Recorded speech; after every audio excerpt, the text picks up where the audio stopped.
ဟယ်လိုချစ်သူများရေမင်းရဲ့ခြေထောက်ပေါ်ကအင်္ဂါတွေကိုတည်သူလားဦးနောက်ကနေဦးအထိခြေထောက်နဲ့ဆက်ဆက်နေတယ်ဆိုတာသိရင်စိတ်ဝင်စားမယ်ဆိုတာကျွန်တော်တို့သိကြပါတယ်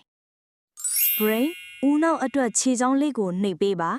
အပေါ်ဆုံးပဲဘက်ထောက်မျက်စိအတွက်ကောင်းစေဖို့ခြေချောင်းဒူးအလဲပဟိုးကိုနှိပ်ပေးပါနော် parathyroid ခြေချောင်းအောက်ပိုင်းကိုနှိပ်ပေးပါ ears နားအတွက်ဆိုရင်ခြေချောင်းဘက်ဆောင်ညာတောင်လေးကိုနှိပ်ပေးပါနော် sinus နှာခြေအတွက်ကတော့ခြေချောင်းအရှိအလဲပိုင်းလေးနှိပ်ပေးပါ lung အဆုပ်အတွက်ကတော့ခြေထောက်အလဲပိုင်းအပေါ်ချမ်းကိုနှိပ်ပေးပါ shoulder ပခုံးအတွက်ဆိုရင်နားနီးလေးနှိပ်ပေး stomach ဦးခေါင်းစီဖို့အတွက်ကတော့ခြေထောက်အလဲပိုင်းလေးနှိပ်ပေး heart နှလုံးအတွက်ဆိုရင်အနီးလေးနှိပ်ပေးပါ